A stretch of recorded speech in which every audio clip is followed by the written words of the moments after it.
Doing all Chief Prepper here. So far 2026 is so far it's going to wind up being way worse than 2025. And 2025, in my opinion, wasn't that fucking good.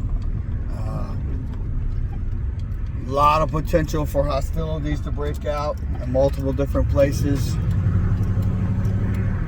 A lot of potential for the U.S. to go bankrupt. I think we're actually already bankrupt. It's just that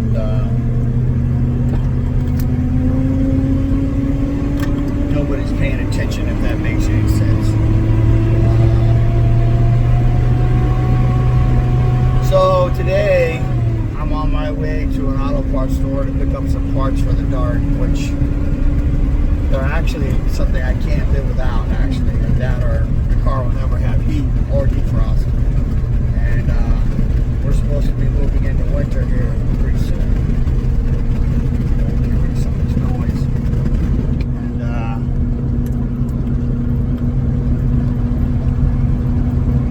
And my goal is to have the car drivable and on the road. It used to be the end of January, but it's probably going to be the end of February. I made great progress yesterday. I got one whole braking system on the driver's side rear done. The passenger rear is completely installed, but I'm having trouble getting the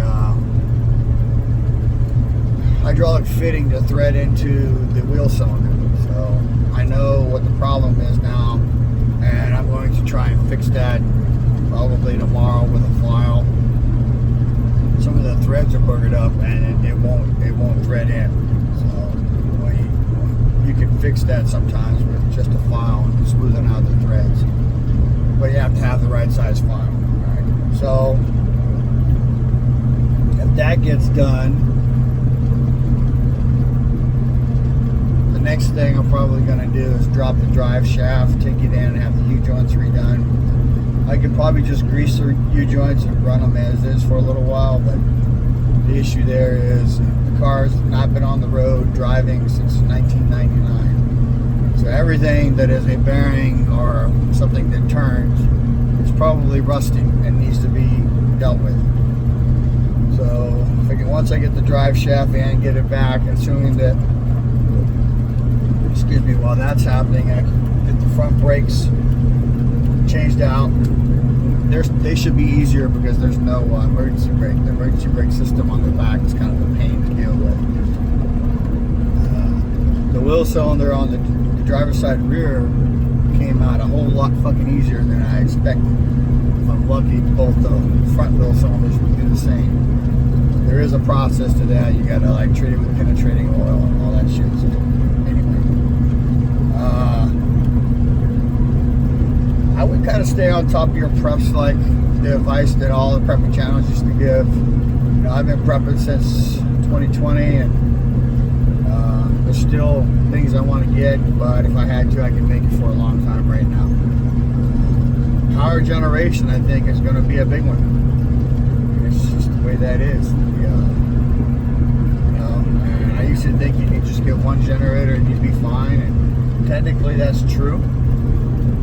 But if you get a big house generator and you're running that thing day and night, you're going to burn through a shit pot load of fuel. So you need to actually plan for what I've been doing, where you collapse down into one room. You can leave the room to go to the bathroom. Like I have a septic tank, so as long as I got water, I can flush the toilets. Right?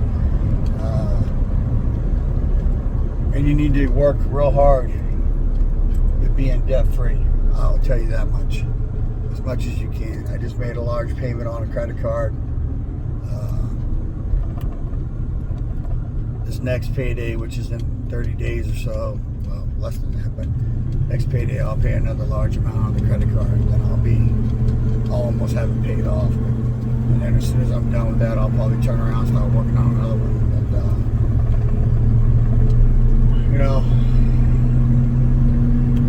As long as they allow you to have credit and they keep you in debt, you are a slave to the system. That's the biggest thing you need to understand.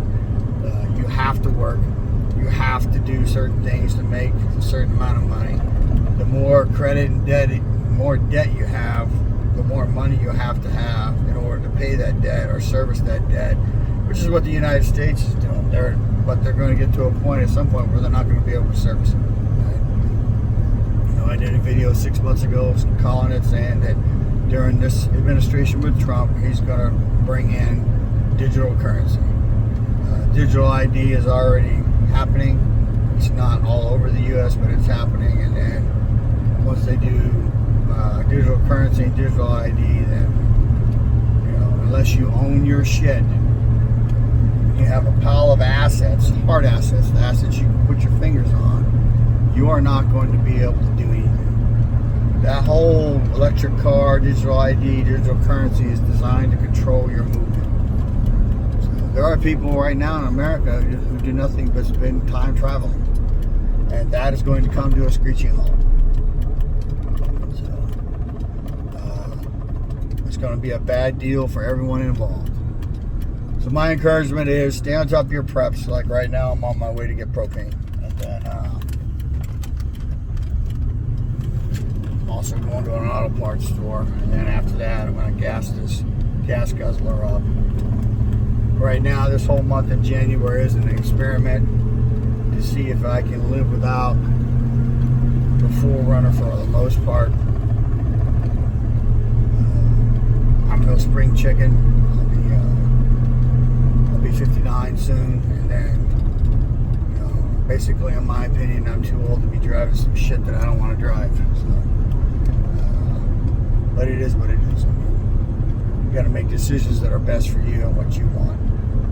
Just be careful of the I want disease and putting yourself in debt to the point where you can't get out, because the banks will literally loan you enough money to bankrupt your ass and then seize your assets. So, information is knowledge and power. Live a little, prep a lot, share the love.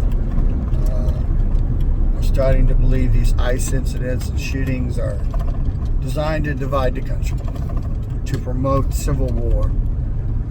And then Trump wants to start, I think Trump and the people in charge want to start World War III.